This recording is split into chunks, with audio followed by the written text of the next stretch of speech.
Alrighty then. Do the cheaters always win? It seems today that cheaters win more often than they lose. And I think part of it's a couple things. Number one, cheating on your spouse is no longer really shamed. Cheating in business, cheating in the government, look how many people are doing wrong, yet somehow don't seem to pay any repercussions. And I could get into the politics of it, and I could get into the banks screwing up and giving out loans and us bailing them out back in 2008. Where they're gambling with their money, and if they win, they keep the money.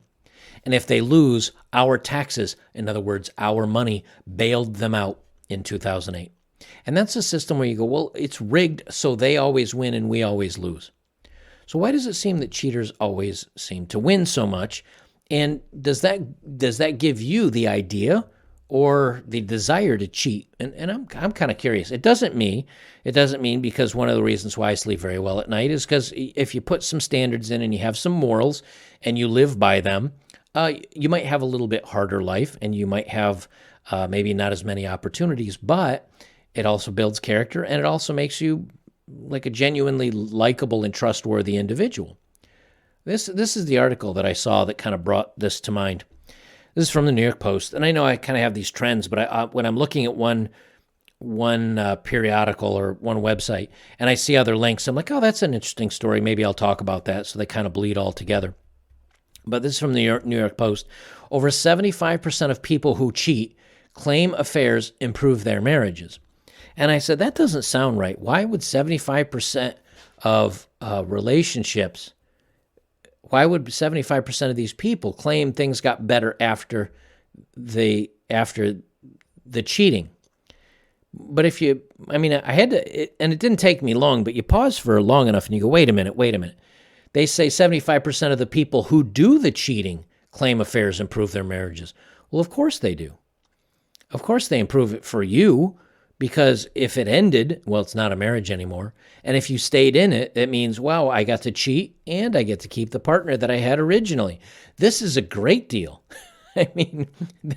That's basically saying, hey, so you cheated and got away with it and you're still married.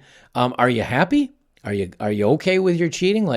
Oh yeah, it made me really appreciate my husband or wife. No shit, stupid. So it says affairs actually improve marriages. 77% of cheaters claim, of course, and 2/3 of love rats say they have a happy relationship despite playing away.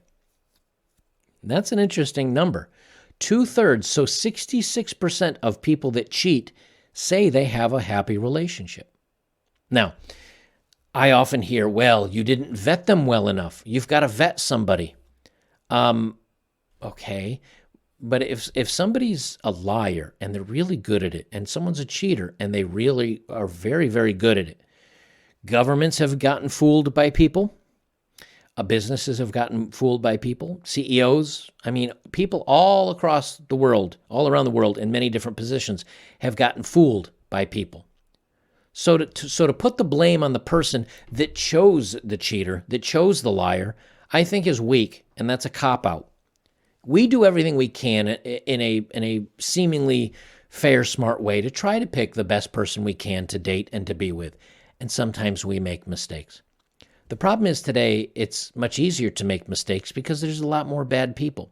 There's a lot more narcissist, selfish people that will lie and will go out of their way to fool other people, to manipulate them because they're inherently selfish. And so, of course, 2/3 of the, as they call them, love rats, say they're happy, say they have a happy relationship but cheat. Why? Because it's the I want attention, or it's I just want to sleep with somebody else, but I'm already with this person and I'm bored with this person, or whatever. Like, this other person is also very pretty or attractive or whatever. And I want both. I want both. And I'm just going to do it because I don't have the willpower or the strength to say no. And so people just keep stepping out on each other. So yeah, 2/3 of people in a happy relationship step out. Now, how can you fight that? How can you be like, well, I'm good to my partner. I'm good to her. I treat her well. but she still cheated on me. And to turn around and then say, well, you must not have been providing what she needed. Well, if 2/3 of people in happy relationships are doing it, how else do you win? And this is why so many people are like, this game is not working for me. They say just 33% of those having flings say they were in an unhappy relationship. Now, and here's the other thing that amazes me. If you're a man in an unhappy marriage and you're kind of trapped because you feel like she would leave and take the kids or take all your money, and you're like, well, I want to stay around for the kids, but my needs are not getting met, so I'm going to sneak out the back door. It's not good, and it is not acceptable, but I could see why somebody would do that. If she says, hey, you know what? He works all the time. He's not giving me attention. I gained a couple extra pounds, and he's not into me anymore, and it's just not happening, but this guy in the gym is totally into me. Again, I don't agree with it. I don't think it should be done, but I can see why somebody would do it. But if you're single, or if you're just casually dating, or even if you're seriously dating, even if you're living with somebody, if you're a woman that's married that knows that you could leave and probably take cash and prizes, the only people I could ever see realistically, and I'm not saying it's a good thing, but the only people I could see realistically stepping out is guys that are like, I would lose everything if we got divorced, but I'm going to get a little something on the side, but I got to stay in this marriage so I can see my kids and not lose everything. I'm not giving it a pass, but that's like the only person I could see that would do something like that. If you're dating, break up. If you're living together, move away from each other and break up. If you're casual dating, break up. If you're long distance, break up for everything. Break up for everything. And even if you're married and you have kids with somebody, I've been corrected because I've said, hey, maybe you need to stay in the marriage until the kid's 18 for the kids. A lot of you responded with, hey, you know what, man, you can be so miserable that there's fighting and things are not good and you shouldn't be there. Others have said, why should I give up 10 or 15 years of my life for her or his, whoever's, my partner's bad actions and be miserable for 15 years of my life just to make sure that things are okay for my kid? Like you can be parents in separate households and still raise a kid well. So I'm like, okay. Like, I was wrong on that. Like, I have no problems changing my mind. Again, I've never been a parent, so I don't always see things that clearly. But I don't understand why so many people decide to cheat instead of just leaving. Like, just leave. Like, end it. They say the study of 2,000 married cheats revealed that the women were more likely to say they were still happy in marriage. 71% compared to 63% of men. So 63% of men cheated even though they were happy. 71% of women cheated even though they were happy. How do you win? How do you win in a relationship nowadays? How does this work for anybody? How do they say, oh, well, I love you, but yeah, I cheated on you? How do you win that? How do you survive that? The odds are so poor in your direction. Men were more likely to think an affair improved their marriage, with 81% saying a fling was good for it against 72% of women. Not saying the guys get a pass here either. But again, 70% or 80% was like, oh yeah, the fling improved my marriage. What? How does this happen? The survey also found that despite admitting cheating on their partner, 94% would be furious if they found a spouse doing it to them. That's the selfishness I'm talking about. Good for me, but not for thee. 70% of women, 80% of men said, yeah, I'm happy with my partner, but I also cheated. Oh, so basically you're saying it's okay if they did it to you? No, 94% would be furious. The double standards. How do we have these double standards? How do we get in a situation like this? Because people are selfish. People are narcissistic. People are only worried about their feelings. There is no more, well, you know what? I need to say no to myself. There is no more, I need to have some accountability. There's no more of that. People just say, well, you know what? I want it. I'm going to have it. And screw whatever happens, screw it. Again, weak men, and in this case, weak women, weak people make bad times. And here we are. because relationships are absolutely ridiculous right now. Can you imagine the audacity of being like, yeah, I'm okay cheating on you, but if you cheat on me, I'd be furious. Jessica Leone of dating site Illicit Encounters, which did the research, said, I'm not shocked that happy people cheat. If you're unhappy, your mind is elsewhere. There's no way you can compartmentalize an affair. Adulterers don't want to leave their partners. They just want some extra spice in their lives. Okay, but you know something? If you're not happy in your relationship and you say to your partner, I would like some extra spice in my life, and they say, I would like extra spice in my life too. Great, then you have an open relationship. But if you say that and they say no and break up with you, hey, that's part of the risk you take. But the number that makes me kind of just so blown away is that 70 to 80% of the people that cheated, 94% would be furious if they found out a spouse was doing it to them. These are selfish people. And again, more and more today, everybody is selfish. It's the fast food of the dating world. I want it. I want it right now. I don't want to wait. I don't want to say no. I just want it. And if I don't get it, I'm going to be unhappy. But if they do it to me, I'm also going to be unhappy. We have a society of deeply, deeply disturbed people. Oh, goodness. And here's the other thing. I'll add this on to the cheater thing. Because I almost forgot that I had this part of it. Self-confessed homewrecker teaches you how to spot a cheater. Okay, so here's a woman that self-centered homewrecker who loves. The reason I paused is because I was going to make a joke and I couldn't think of a joke. At least one I can say here on YouTube. A self-confessed homewrecker who loves being mistresses to married men shared her top tips on how to spot a love rat this Christmas. Amy Cups, that's her name, Amy Cups. We're living in a simulation. We're living in a simulation. This is Amy Cups. Okay, but here's my point. The reason why, because the cheater, why do cheaters always win? Here's a cheater. Here's a woman that says, I am a mistress and I wreck homes. Let me tell you how you can spot a cheater, because I have these guys sneaking around behind the backs of their wives with me, and I've learned how they do it, and I'm going to tell you. And they get to be in the New York Post. They get to be published. That's how the cheaters win. I mean, look at this. I did pull up her Instagram. Now, shockingly, she is a model, a fashion influencer. She has 84,000 followers here on Instagram, and she's on OnlyFans. Shocking. She's on OnlyFans. It is basically pictures of her bobs and her bobs and more bobs and more and more and more and more. But this is interesting because one of her pictures here says, an affair to remember. I sleep with married men and don't care. I'm a homewrecker. It turns me on that they're bored by their wives. This is a published article that she took a snippet out of. Another one.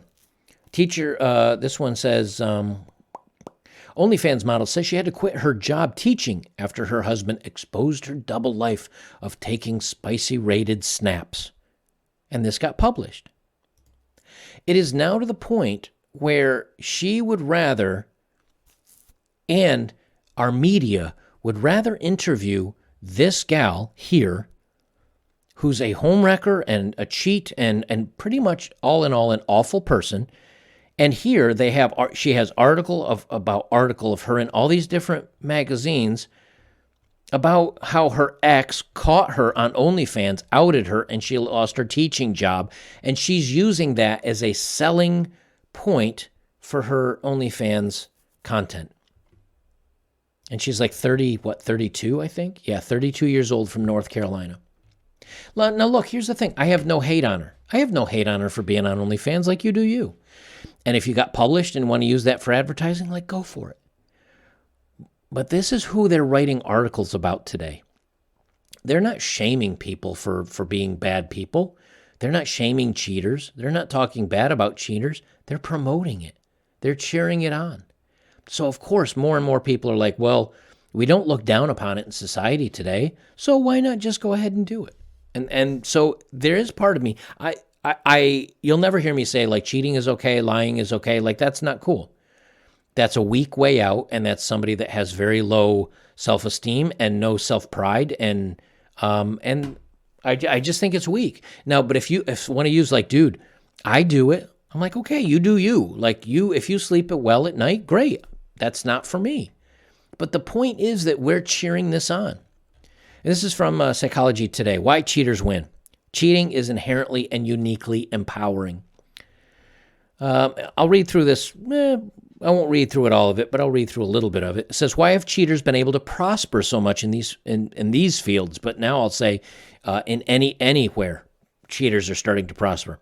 You might say that they actually haven't because they have so often been caught. But we never ever find out about the many who probably do get away with it for each one who gets detected. And even if a cheater succeeds only in the short term, that's often long enough for real damage to be done. Every win by the dishonest one is denied to the honest, and even the fraud is ultimately revealed. Real restorative justice for the honest usually won't be possible. And they use the example, the races won by Lance Armstrong can never be run again. Now, they are talking about cheaters in sports here, but here's the thing. It's inherent in everything, is that if someone can cheat and get away with it, even if it's fleeting, people are still willing to take the risk, and they're doing it. Why would so many happy people cheat on their spouse or their partner if the risk was they get caught and they lose the person they love and their marriage is over? If you were really happy with that person, would you be willing to throw it away for a fling? And apparently a lot of people say yes, which either leads me to believe that A, they're stupid, B, they're short-sighted, 3, they aren't really as happy in the relationship as they want, or lastly, they've got some issues that they need to work on, and they're never going to be happy no matter what. They say in any social system, there are 3 main reasons why cheaters win. First, mechanisms for detecting and punishing cheaters are often weak or gameable. Few checks exist to prevent scientists from manipulating data, and some athletes consistently outfox testing regimes. And again, this is sports-based, but the psychology of it is the same. Cheating can also be extremely beneficial for both the cheaters and those who support them. And they talk about Major League Baseball doing it with the steroid scandals where, they're hitting more home runs, more people were watching. Major League Baseball was more popular, so they made more money because of the cheating. They say there's one more fundamental reason, one that's more subtle than the other 3 just discussed, why cheating prevails. It is inherently and uniquely empowering to individuals, and therefore uniquely corrupting to organizations. People cheat in the first place only because they believe it will afford a more efficient and certain path to success than they would obtain by playing fair, and they're often right. Cheating can be marvelously advantageous, and once cheaters gain a foothold, they can quickly take over an organization or whatever. But here's the thing. They're at an advantage. Look at this and this is why there is so much cheating and why things are so bad right now in the dating world. Let's say you are a cheater, okay? You've got a side piece, you got your main girl or guy, and you decide to step out, and you get caught, okay? Usually, and nowadays, again, look at this woman that's like, oh, I think it's exciting and it's hot that a guy gets bored with his wife and I get to steal him away. Okay, now obviously she's not really into long-term relationships with these dudes. But let's say you got an office romance, guy or woman, and they know you're married, but you end up hooking up anyway, and they happen to be single. Many times, it turns out the woman's like, oh, he promised to leave his wife for me, and we're going to be together. And secretly, the guy's like, no, I'm just hooking up with her. Or, same thing the other way around with the woman and the guy. What happens if he gets caught? Okay, he loses the wife, but he's still got the side piece. If he doesn't get caught, he has both. It's a win-win situation. Now, granted, if he gets divorced, he ends up losing the house and half of his stuff, but you lose that in the divorce anyway. And if you weren't happy with he's doing a monkey branch. And of course, we know women do this all the time. I mean, it's basic hypergamy. She finds a guy that's a step up on the ladder, And if she'll be with him, even if he won't keep her, she's like, well, but it's fun and he's hot and whatever. And then if there's a point in time where he will keep her, she just walks away from the dude that she had. But in the meantime, she has both. The best, she has a provider and she has two providers. So it's going to be tempting. And this is why I think a lot of relationships fail today and why a lot of people are out of the dating market is because the whole who hurt you, well, a lot of people are hurting other people right now. And a lot of people do not want to put their trust or their effort and put that kind of energy into a relationship that even if it is a good relationship and that person is happy, a lot of people are still stepping outside of it. I think it's a pandemic. My thing is, hey, you know what? I don't think it's right. I think you shouldn't cheat. I think you shouldn't lie. But when people are like, hey, you know what? It's not shamed in society and so many people are doing it. Why should I be the only one that doesn't? And for that, other than your own, your own self-worth, it's getting harder and harder for people to say no to it. And I kind of can see why.